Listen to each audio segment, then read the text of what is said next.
Welcome back, everyone, to the iDental podcast. My name is CJ, and with me is Dr. Nelson. Good morning or good afternoon, depending where you're watching from. Amelia couldn't make it today, so I'm standing in. Don't worry, she'll be back next month.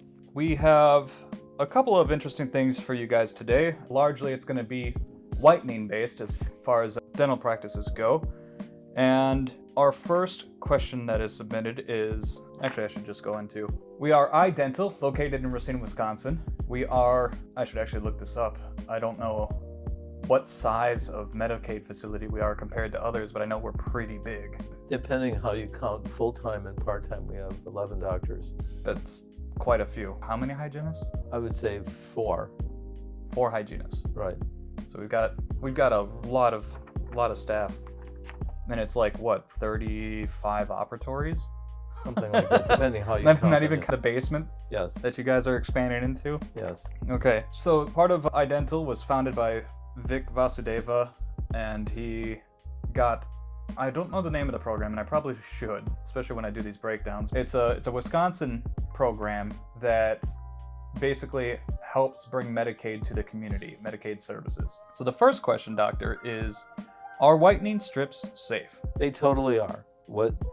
For example, I don't know if they're, besides Crest, who manufactures them, but it is a form of peroxide gel that is basically the same gel that our dental offices will disperse with their custom-made whitening trays, so that the material that's in the whitening strips are safe and it's not going to harm you. The most difficult thing with whitening strips is they fold over your teeth, so you have to have some manual dexterity. The other thing is if your teeth go in and out, kind of wave back and forth, they're not in an even curve, that it's hard to get the gel to hit all the teeth evenly. So depending how crooked your teeth are, it can be difficult. But I've seen excellent results. I usually tell the patients, if they ask, how does it compare to other forms of whitening? It works fine if it can work for you. If your teeth aren't too crooked, you're supposed to fold it over your teeth and you have to let it sit on there for a while. So that's difficult too. So it's more the mechanics of it than the actual chemistry that makes whitening strips difficult. So like I said, if they work for you, that's great. Just don't go to bed with them. No, because they will slide off. They'll, it's like having a slimy Band-Aid in your mouth, which if you can deal with that, they're okay. Could they take like a couple of cotton balls or something and like try to stuff that in the front to apply pressure so there's no gap in between the gel strip? You could use a cotton roll. A ball would be kind of a mess, but that's an alternative way to make it happen. That's a good idea. I've never heard of anyone doing it, but that would work. I'm just thinking about how to close that literal gap. Put some pressure on it so that it contacts evenly. Yeah, that would work. But then you're going to also probably push some of the gel away from the teeth that are jutted forward. It's going to be uneven no matter what you do, I'm guessing. Yeah, I mean it's a compromise. It's less expensive, so it doesn't work for everybody and might not work as well, but it has the potential to work as well. Okay. And then this next one, I had to live through this craze when I was taking my biomed degree. So is charcoal toothpaste bad for enamel? Not that I know of. Usually especially the big manufacturers, when I say big, I'm talking about Crest, Colgate, those, they'll offer a charcoal toothpaste and they will not make their toothpaste too abrasive. If you get into like an off-market brand, they might be too abrasive.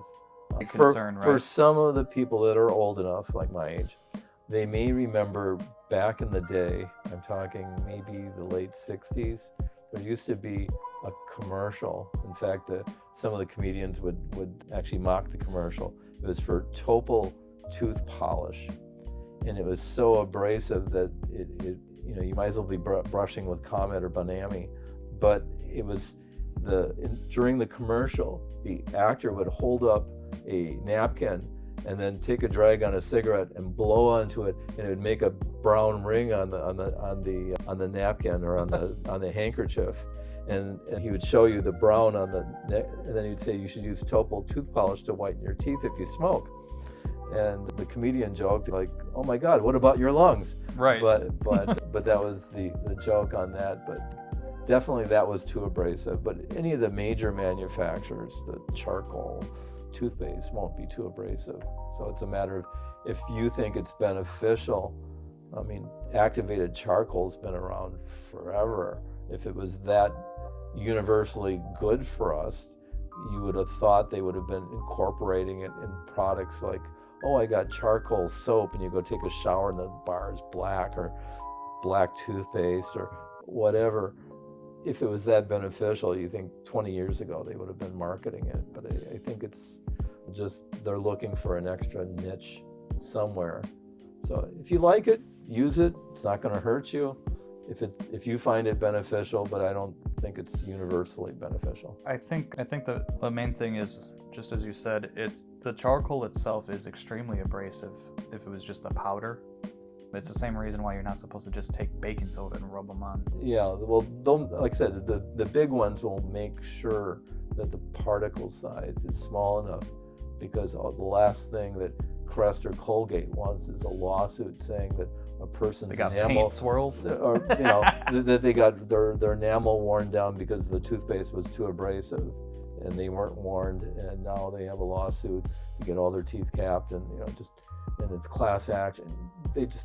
They will not do that. They're not stupid. They'll make sure that it is not overly abrasive if it's one of the big manufacturers.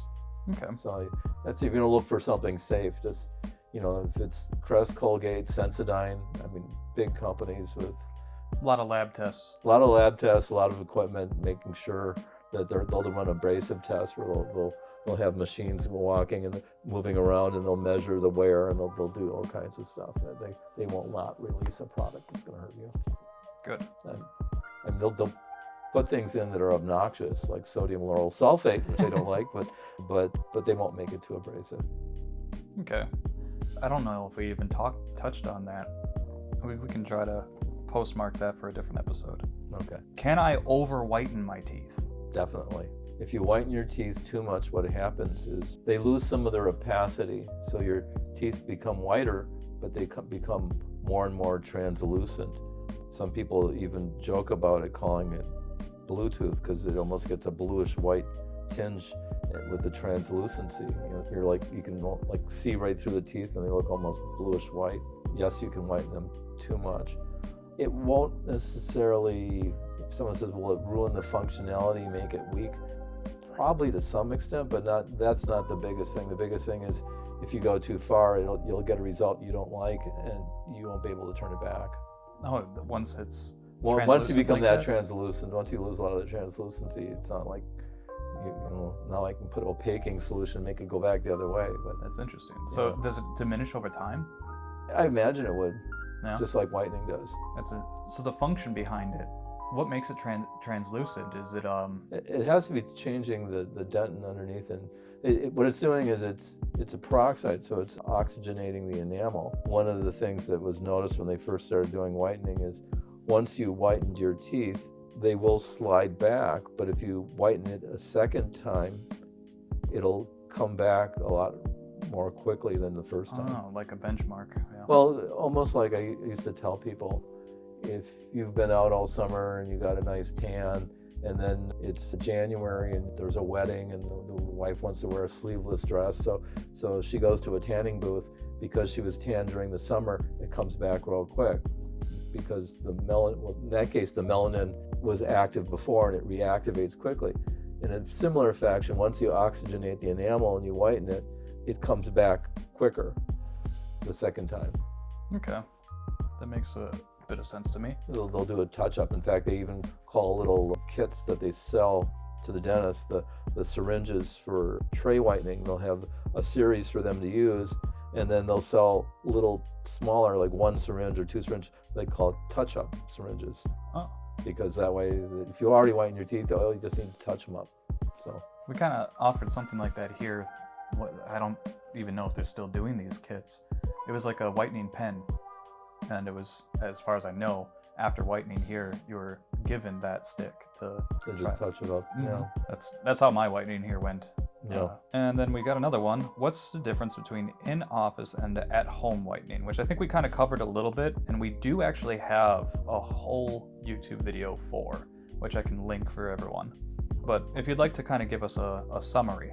Well, when they first came out with in-office whitening, I wasn't a fan because it was by a company called Zoom, and they had this device that you'd put on their face, and it was an extremely strong peroxide. It was like 40% hydrogen peroxide, and it was so strong that it could burn your tissues. I was about to say, fear for those gums. Right. So what you had to do is there was a special procedure you went through with specialized long cotton rolls to lift their tissue away, and then you had a thing called liquid dam where you would actually paint this on their tissue and harden it so there was like a plastic coating on their tissue to keep the bleach off of it.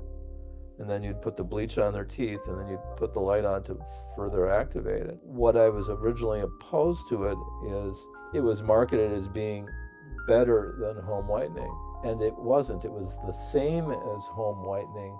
It just was quicker. The results and what happened to your enamel was exactly the same, except you could do it in an hour, what would normally take 2 or 3 weeks, let's say 2 weeks. So it's for the person who wants to get it done in an hour rather than 2 weeks, and it was more the speed. And there was a researcher, Gordon Christensen, who actually came out and said that the results are the same. And when he said it was the same, then I thought, okay, fine, I'll put it in my office and I'll offer it to people. You want your teeth whitened in an hour? This is how much it costs. You want to do trays? It's this much or less, but it's going to take you a while, and you're going to have to follow some directions, and you're going to have to put it in. And a number of people wanted it done quickly. So it's the world we live in. If you want it fast and equal results, it's going to cost a little bit more because it's going to take some chair time, but the same results. I find that it happens a lot. It's currently a big theme in my business degree is you take 2 products, all else being equal, if one can do it faster, that's the one that's going to make more money. Yeah. It depends what people want. You want to lose weight quick. Do you want to do, grow muscles quick? Do you want to, whatever you're trying to do quickly, it's going to be different, but you have to look at what your goal is. But the Zoom whitening really worked well. It's just, like I said, more expensive, but the same results. We don't have as much whitening strips on the market anymore. A lot of those are now turning into those gel you put on, and you slide that device in your mouth. It almost looks like a bite guard, and it's got that little disc there that holds the whole power and the whitening and everything, or the UV light. Yeah. And have you noticed if those are more effective than strips or not? I personally haven't seen them or tried them, so I would be remiss to comment on that one. Okay. I've used them. I can't say I noticed a significant difference from strips. Yeah. Other than I think I felt a little bit more comfortable with that than strips, because the gel you can spread yourself. You don't have that gap as much. Okay. And then since that's sitting in your mouth, putting the UV on, which is missing for strips, it's a lot more even, I think, because it's not putting pressure on it. It's not moving what you originally put on. Okay. So my guess is that it would be a little bit more effective. You're not as uneven. Yeah. But I think you're probably just a better experience with it. It could be the classic, whatever works best for you. Yeah. I think you're just going to get a better result from an office because you got someone that can look in your mouth while you're doing it. Yeah. And then the last one is it okay to switch toothpaste a lot? For sure, it is. A lot of people have their favorite toothpaste, and a lot of people buy whatever's on sale. As I mentioned before, my biggest complaint, and I'm sure they're not going to listen to me, is there's an ingredient called sodium lauryl sulfate, and it's basically a foaming agent, so that when you brush your teeth, you have all this foam in your mouth. And you think, well, does the foaming help it clean better? And the answer is no. Well, then why do they put it in there? Because people think it makes it clean better. Mm-hmm. It's kind of like in the old days. Let's say you got a washing machine, and it's a newer one. It doesn't even matter. The top loaders are the same now. You have to use HE detergent, the high efficiency. If you put the regular detergent in, you're going to get too many bubbles coming up. Mm-hmm. And it gets your clothes clean, even though it doesn't have all those bubbles everywhere. Well, same thing with your mouth. especially for those people that use electric toothbrushes. Use an electric toothbrush and you got foam everywhere. You feel like you're a rabid dog. I mean, the foam's coming out. I mean, you look in the mirror and it's like, oh my gosh, I look like a horror movie. And you're spitting it down the sink. But it doesn't need that in there. I mean, if you go to the health food stores and you get the quote unquote organic tea tree oil toothpaste or whatever, they won't have it in there. Right. And you brush your teeth and it's like, they feel nice and clean. There wasn't any foam. You know, it's just, they get the marketing people lined up and they have people try it different ways. And you go, which one cleaned better? This one or this one? Oh, that one, the one with the foam. So, okay, we'll put the stuff in there, make it foam because people think it cleans better. They'll continue to buy our product. This is bad news for scrubbing bubbles. Well, yeah, I mean, do we need scrubbing bubbles? Does it clean it better without? I mean, you know, be honest with us. It doesn't need the foam. Fine, I don't need foam. It's all psychological. But it's, you know, and as far as if you're happy switching toothpaste, it's fine. I caution people that they put fluoride in toothpaste. Don't swallow your toothpaste. And be careful with children. You can get enamel fluorosis or white spots in their teeth from too much fluoride when the kids are swallowing their toothpaste. And they make the toothpaste taste good so you can brush, but you know, in the old days, the kids were spitting it out quite readily. You know, it tastes like bubble gum and it's sweet, they swallow it. You know? And so then you have all these kids running around with white spots on their teeth because, you know, Crust Sparkle tastes so good. You know, I don't have a solution, you know. Make them use the adult toothpaste, you know, or just, you know, make sure they don't swallow it. We tell them spit it out, it's aki. You know, the kid's like, well, why are you putting it in my mouth then? Right. You know? It's not the soap that you're being punished for, it's the soap you need. Yeah. Yeah, that's about it. So part of the thing, one of the reasons I've got this next segment, which is our endorsement, it's a non-damaging whitening solution or system. That would be wonderful. Yeah. Do you have anything to the top of mind? For a non-damaging whitening solution? Well, the big thing is contact with the teeth. So like one of the things we promote here is bleaching trays. So they scan the mouth with an optical scanner. They 3D print the models and they make whitening trays. That's wonderful. That's like, to me, it's the best way to whiten your teeth. It's gentle. If you find your teeth becoming sensitive while you're whitening, you can cut back. And I've had people ask the question like, well, instead of wearing it every day, should I wear it every other day? And the answer is yes. See if that removes the sensitivity. Otherwise, you know, you might want to go every third day even. So, well, will it take longer?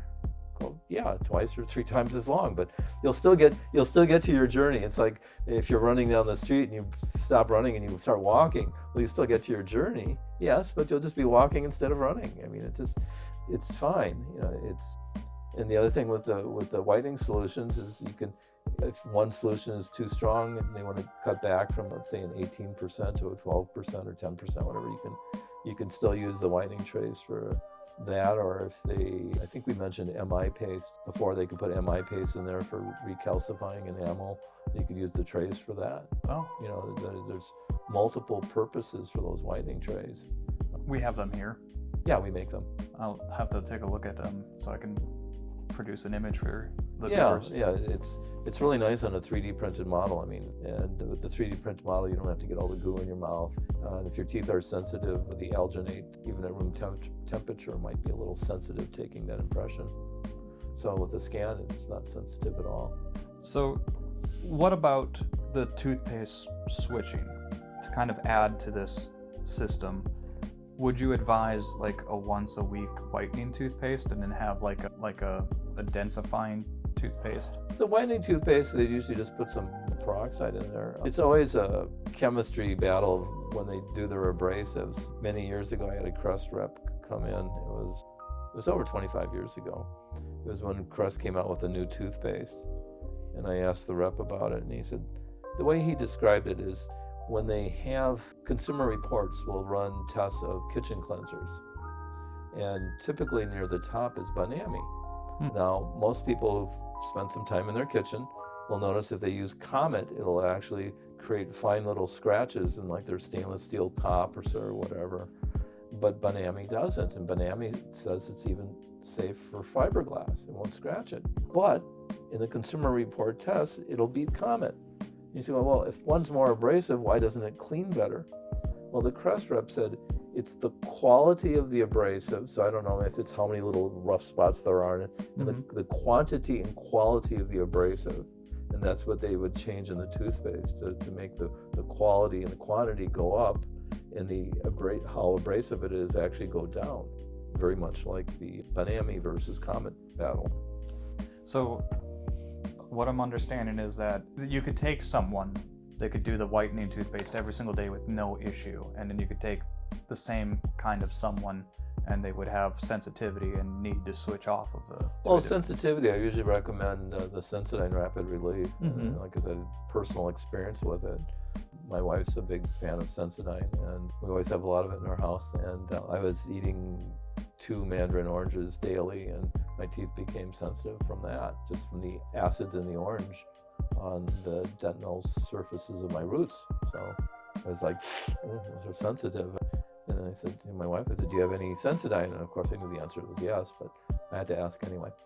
And she said, yes, I even have Rapid Relief. And in one day, the sensitivity was gone. I mean, that is fantastic. Years ago, a Sensodyne rep was explaining how it worked, and I was a little bit skeptical that she said within 2 days it would be better, because the regular Sensodyne could take weeks.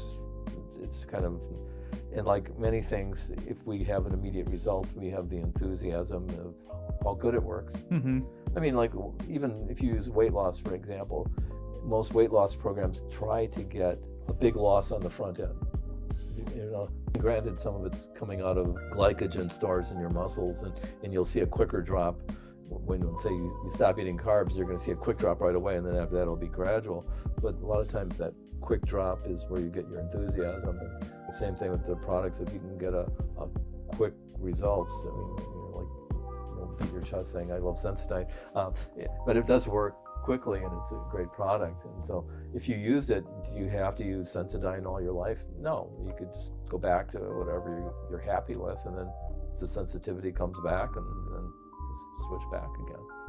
I suppose one of the main things why I'm circling back to this, because we touched on some of this in the previous ones, is that I would like it to be a little bit more wider understood with consumers that you can choose different toothpaste, that whitening isn't always the correct choice, and that there's just you go to the store, all these different shelves of toothpaste, and they're like the same 3 companies, and then all these different things. It's like, here's Pro Health, covers everything, and then here's whitening, and people get overwhelmed, spoiled for choice, and they know the most effective.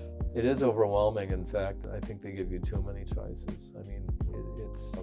That's what I'm trying to narrow down. You do have too many choices. You know, as far as which one should you get. I actually think one is not the solution. I think it should be probably more than a couple.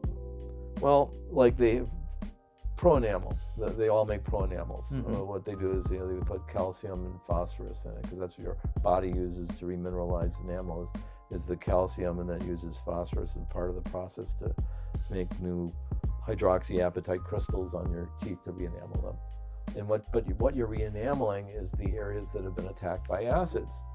So if someone said, well, what if I get enough calcium and phosphorus in my diet and my saliva, and shouldn't I be okay without it? Yes, depending on how much acid attacks you have. I mean, I just saw a patient today to explain how sipping soft drinks because of the low pH is a constant acid attack, and our body can fight that, but it takes about a half hour to fight it. So if you're sipping that more than once every half hour, you're never going to neutralize the pH out in your mouth, and you're going to be chewing up your enamel. So it's, you know, can a higher dose of calcium and phosphorus help? Yeah, it can, but it can't fight off a giant Slurpee of Mountain Dew every day. You know, I mean, you have to, look at the whole picture and decide how much help can it make. It's, like if you buy extended life oil for your cars, it's still got to change the oil. I mean, I mean, they'll put additives in to make it better if you're not changing it as frequently, but you still got to do it. I mean, the additives only last so long. The calcium and phosphorus can only do so much, and it's a good thing that it's in there, but it's not going to save you if you're dousing, if you're squeezing a lemon in your water constantly all day long, drinking lemon juice. I mean, it's our lemon water. It's a battle. You got to help your body out. Okay, that's a pretty good explanation. Yeah, I look at this and every time I go in the store to buy toothpaste, I'm like, oh my gosh. In marketing, if they would have had just like three different things, as they improve products, don't just maybe keep your original and then, like have three choices. Otherwise, it's like, how often do you go into a Chinese restaurant and you look at the thing and you're like, oh, I want number 142 and number 209. I mean, we don't want to make that many choices. We really don't. It's just, even someone in the profession, too many choices. So what you mentioned three. So if we were to say, what would be the magical three toothpaste? Yes. Well, because some people are stubborn, I would probably have, like, if it was like a Crest or a Colgate company, I'd have something pretty close to like the original formula. However, the people that are stubborn and live with that are pretty much, I'll say, getting old and dying off, that they have to learn to move on. I would have like a basic toothpaste, a desensitizing toothpaste, and then you could have your one size does all toothpaste, and you're probably fine with that. I mean, it's, because there's a point of diminishing returns. I was just thinking as we were talking, I was thinking about the car wash. You go to the car wash and they'll have like 4 different levels of car wash. Your basic car wash. Then they'll offer underbody flush. Okay. Do I need an underbody flush? Do I want water spraying underneath the bottom of my car? And then they'll have the deluxe, and then they'll have super deluxe with all this foam, waxy, clear coat protector or whatever. And where's the point of diminishing returns? When is the $30 car wash better than the 20, better than the 15 or the 10? It's the fact that you're washing your car is probably the most important. Yeah. The same thing with toothbrushing. If you only brush once a day, maybe 3 times a day with the lousier toothpaste is going to do more than once a day with the super toothpaste. The same thing of the car wash. I use deluxe car wash once every 2 months. Yeah, big deal. I mean, maybe just keep it clean, but you should probably look at it that way.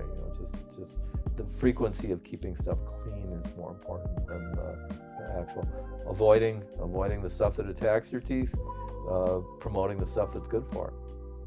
That makes a lot of sense to me. Plus, we're up here in the Rust Belt, and a lot of people with that underbody spray find out they have a leak real quick. Yeah. And you got brake lines and stuff, and the underbody of your car should be good enough that you shouldn't have to rinse the bottom off of your car, because it's going to get exposed to that stuff all the time anyway. Ideally, yeah. I always do it for peace of mind anyways after the winter, that first melt. Or when there's chunks of ice hanging down and you think, well, maybe they'll blast it off, and there's a little warning sign. Not guaranteed to remove all chunks of snow. Which is fair. Yeah. Okay, so our deep dive segment, this is a little bit of the whitening mythology, which we kind of touched on a bit, and there's a couple of suggested topics. We don't have to get through all of them. We just cleared 30 minutes, so if we want to do about 20 minutes on this. Okay. So the first myth is really to just address the psychology of smile perfection. Where do you think that came from? And it's a little bit of a history question. So, well, my biggest concern is the fear of aging. People have a fear of aging, and like they'll say, I want the Hollywood smile.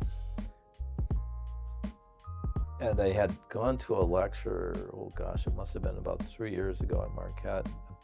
The guy that was giving the lecture was he used the word cosmetic dentist. We all try to be cosmetic with what we do. He was a dentist out of Beverly Hills, and he said his biggest caseload is redoing people whose teeth are too white. People would go to parties, and people would say, "Oh, I see you got your teeth done." And how could you know? And that should be the issue, is it should look natural. It should not be too white. And that even goes back to whitening. How white should you make it? Well, a lot of it is age dependent too. 20-year-old can get away with having whiter teeth than, a 50 or 60-year-old. It's almost like hair color. As we age, our hair color gets some gray. People will color it, but a person does it correctly will kind of work in what's happening rather than trying to, I'll use the classic Roy Orbison, had jet black hair. course, his hair wasn't jet black, but that's what he did. And of course, he wore sunglasses while he sang too. But it's a classic example of really nicely done teeth that had done him well through the ages once he had them fixed, as Clint Eastwood. If you look at old Clint Eastwood movies, his front teeth were chipped. They had like a little V shape from the chip. Oh, okay. And if you look at them, they're not chipped now. Well, of course, he must have had them all crowned. But you can't tell. The color's perfect for his age. And once he had it done, and I can't tell you at what movie stage did he have them done, they look good. Jack Nicholson, no. His earlier pictures, he looked pretty good. And then you look at these real chunky looking white teeth. And I don't know, but we have shade guides, and as you age, they should be getting darker. You know, it goes with your complexion. And some people, when they're even making dentures, will twist it, ask the patient, you know, do you want the teeth turned a little bit, make it look a little bit less perfect so it doesn't look like a denture? And if the patient wants to go along with it, it's really nice and creative. Some people come in and they say, well, they're getting a denture. I always wanted perfectly white, straight teeth. Well, it looks fake, you know. It's like the veneers. Yeah.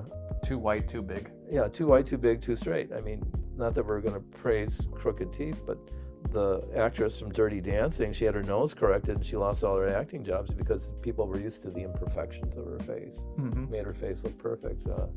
Was it Jennifer Grey? Was it Dirty Dancing? Anyways, she got her nose fixed. All I know is that was Swayze, right? Yeah. Yeah. But, and it's not to say that we should have really yellow teeth. I mean, yellowing bleaches out really well. Tetracycline stains doesn't. So if you have gray teeth from tetracyclines, you can whiten them, but they'll just be white gray. They'll always have the gray. The biggest thing is warm colors, yellow browns. They can bleach out nicely.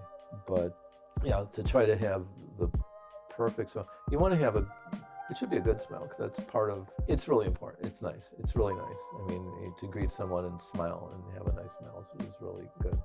Feeling good about that smile is... Yeah, I mean, you can look at, obviously, a lot of politicians, Joe Biden, Donald Trump, all of them have had all their teeth crowned. Do I think they're too white? Yeah, I would say a little bit. I mean, Trump, as you age, you show more of the lower teeth. And I would have, since I haven't seen Biden for a while, Trump's teeth, I would have made them a little darker. Okay. Just are a little bit too white, a little bit too perfect. The tops are good, but the bottoms just, they really scream out, I'm too white. But, of course, people could comment about his hair too, but, it's what makes people happy. I mean, it's what you want to roll, We have another issue too, and I see this all the time just because I'm in the editing space. It's very, very easy now to, even in a live video, throw a filter on that brings your teeth to a whole new level of white. Or in editing and post-processing, there's entire presets that were engineered to track teeth and whiten them. Wow. And it's hard now, and I think that this is I'm breaching into a much larger topic, but it's hard now to kind of guess, was that work through if they weren't immediately in front of you, or was it post-processing?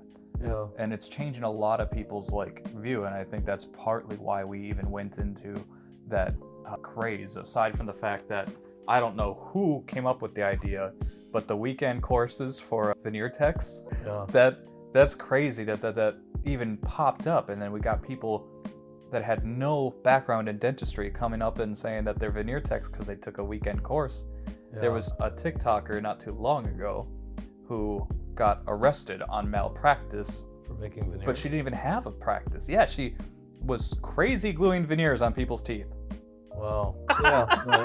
Even on the topic of veneers, which is interesting. If you listen to when they first came out, I was in dentistry when they first invented porcelain veneers.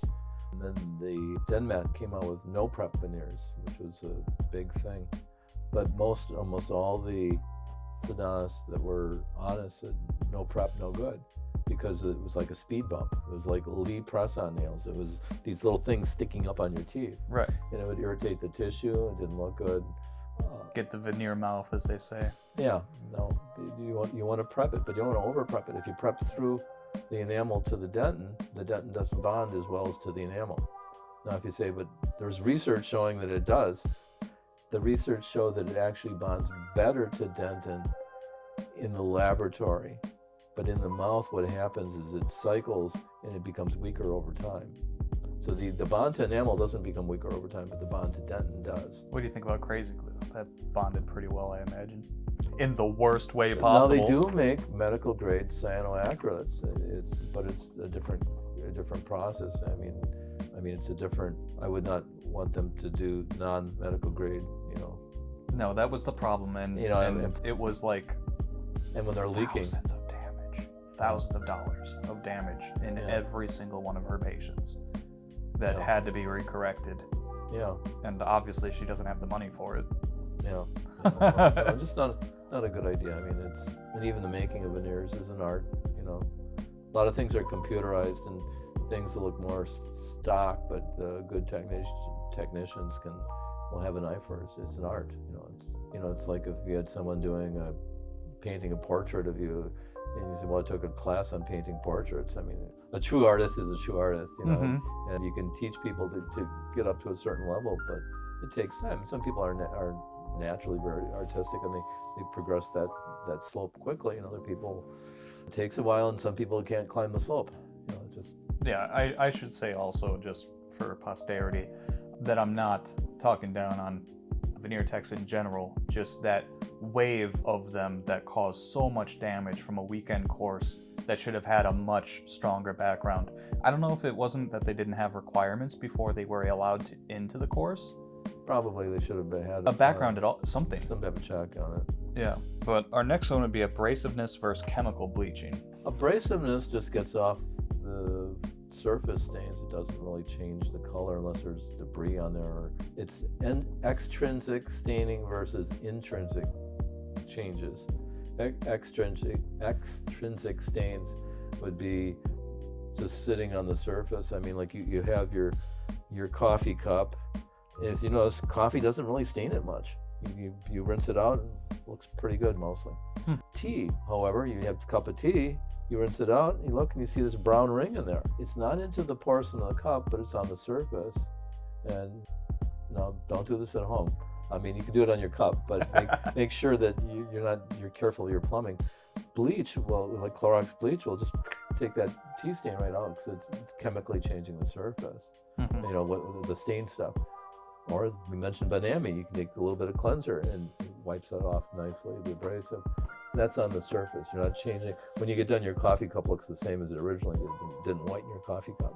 The abrasive, that's the thing with whitening toothpaste. If they put more of an abrasive in, more of a high quality abrasive, and they charge a little bit more, and then just for marketing's sake, they'll throw some peroxide in. But the toothpaste is not in contact with your teeth for that long a time for the peroxide to really do much. So the intrinsic chemical changes that is the whitening strips. Yeah, that's where you're changing the enamel. You're oxygenating it. You're getting the little change in the dentin underneath. Yeah, I just wanted that pointed out as the main differences in the whitening techniques and kind of why it appears, even though whitening should be a straightforward, simple concept, it's convoluted across all these different methods, and it comes down to exactly intrinsic or extrinsic sort of whitening procedures.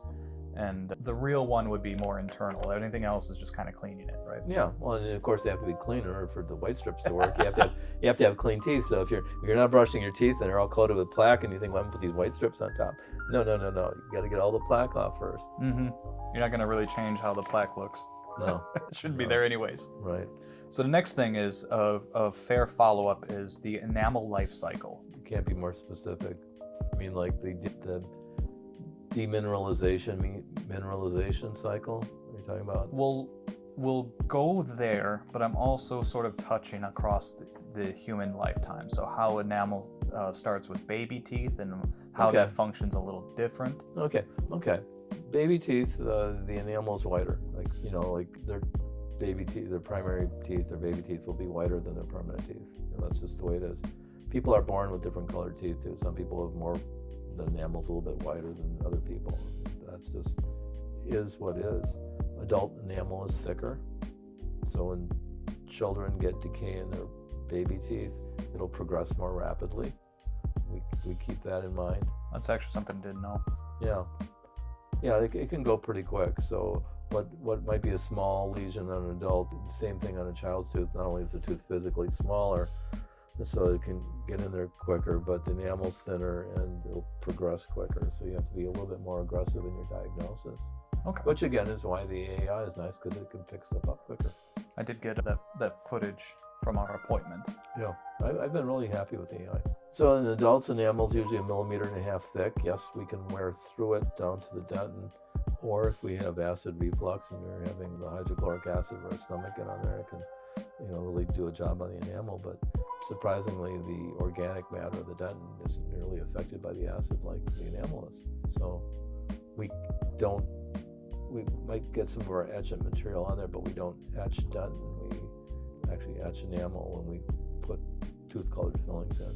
Speaking of that, what we do is the blue solution goes on there, and what it does, it's 37% orthophosphoric acid. But what the phosphoric acid does is it makes little tags, little imperfections on the surface, only 40 microns thick, and then the bonding agent gets into where the roughness, that microscopic roughness is, and that's what bonds the filling.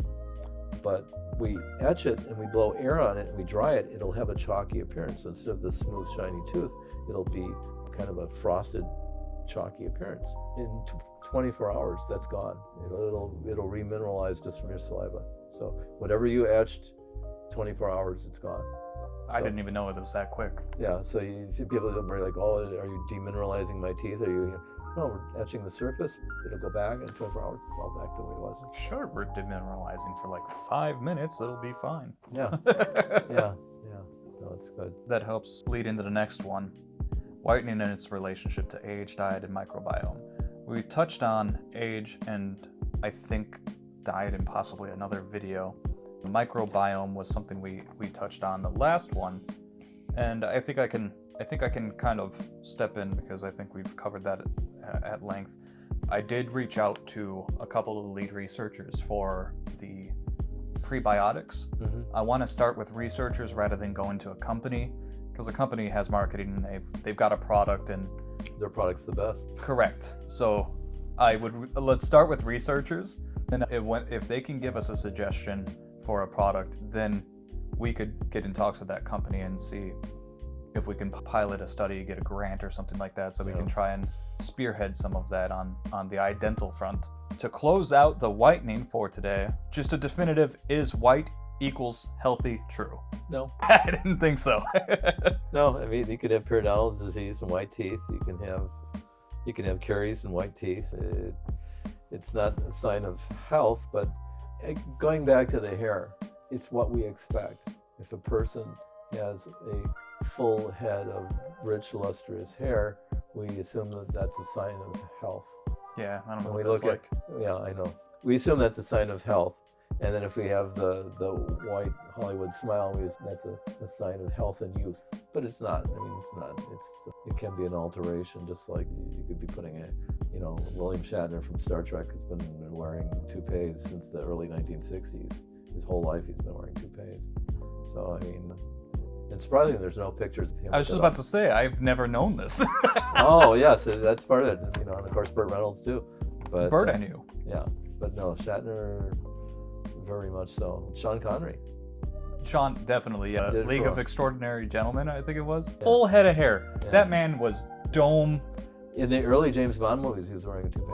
Oh. Even going back in the 60s. So, I mean, it's just, but we consider that part of youth and vitality, so. It's body fat percentage, too. The low body fat percentages, and look how healthy they look. But we got people dropping like flies and when they're at certain levels of body fat percentage because it's so hard on the body. Well, you have to have some, but it's depending how they're doing it too. Mm-hmm. Yeah. The health world is crazy for that. So going back to ozone and laser, if we compare them to whitening, obviously one heals and one bleaches. But if we do that two-step sort of solution, the way that you said, where you got your initial one and it's probably going to give you the biggest result, and then just one follow-up to try to keep your results from dropping too much, would you say that the similar treatment with the ozone, if you've got healthy mouth bacteria, that whitening would level out and stay at a level. Well, I would think that once you have the healthy mouth bacteria, you don't want to kill anything off. Mm-hmm. That's kind of like there's more of a push now against antibiotics. People are too quick to, run to the amoxicillin, run to the augmentin, whatever. And it's like, well, what about all your good bacteria? You're gonna. We haven't made it specific. If you follow the development of like Agent Orange and Roundup and all that stuff, they actually could zone in on things. A lot of things that would work with antibiotics is it can kill bacteria because they have cell walls and we have cell membranes. But it doesn't. We have good bacteria and bad bacteria. And before, people used to think all bacteria is bad. Yeah, kind of bacteria. You don't want that. No, you don't want to kill off all the bacteria in your mouth. You don't want to kill off all the bacteria in your intestine. Those are your, they call them gut buddies. The second brain. Yeah, Stephen Gundry, physician, he refers to them in his little promotional videos as your gut buddies. Mm-hmm. And how long before we're calling it about our mouth buddies? Yeah, we should. Yeah, it's our not mouth like buddies are preventing periodontal disease. Our mouth buddies are preventing tooth decay. Right. They're there. Second dirtiest part of the body, as we used to always joke about in dentistry. It's not floating. It's not apart. It's Yeah. all here. Yeah, you have mouth buddies like you have gut buddies. Not as much, obviously, because you have 3.5 pounds of gut bacteria, but you do have mouth buddies that, are we going to promote that if you have a healthy mouth with no periodontal disease or decay, you should run around kissing babies? Probably not. But, the research people that you contact to is basically that's what they'll be looking for. What are the healthiest bacteria that we can get growing quick enough, soon enough, and will we get to the point where that the pediatricians will be inoculating the newborn babies? They say that the first exposure to bacteria in the mouth is a difference in vaginally born children versus C-section. That makes a lot of sense. That the C-section child isn't exposed to that bacteria, but the other ones will actually get some bacteria on their way out. We're going to run around. Okay, were you a C-section baby? Okay, let's check your teeth. That's going to look real interesting on health intake form. But those researchers that are looking at prebiotics and probiotics for the mouth will be looking at all those things. What are the best bacteria? Where did they come from, and how do we get them there? Mm-hmm. And that's going to be part of the battle. Don't let Uncle Fred kiss the baby. He has bad gum disease. I'm gonna be following up on them. I haven't heard back from them yet, but I'm also after this episode gonna be. We're past already. Yep. Wow. We're about to close up. I'm gonna be reaching out to our company that does the AI diagnosis, and I want to get a rep over to try and help talk about. Well, first of all, I'm actually reaching out to researchers in the field to say what they're seeing or see what they're saying about their research being used in the field, and then I want to get a rep here to both demonstrate and talk about what they're doing in the future that aligns with the researchers, so that we can try to get ahead of the burgeoning tech that's coming to dentistry. Yeah. But that's about all we have for today. You got anything for them, Doctor? No, I thought we covered a lot. Actually, the hour went by fast. It did. It was a lot of. I didn't have to struggle on this one. I was grateful. Good. So next episode, Amelia should be back, and if you guys have any questions, the site is live for submitting them. We love questions. Come on, guys. Yep. And then you can view us on Spotify, Apple, YouTube, and yeah, next one I think we're gonna have. If we can't get one of our orthodontists on, then we'll just lean into that tech a little bit more and see if we can get someone from I believe it's called Videa Health. Okay. Is who we use, and that rep would be able to try to get us a bit of a behind the scenes look at what goes on for the AI versus just what we see in the diagnosing steps. Cool. Wonderful. So thanks for being on, Doctor. Good to be here. And we got another episode down. Yeah, send those questions in. All right, take that from. Thank you. Thank you. All righty. Have a good one, Doctor. Love your smooth delivery.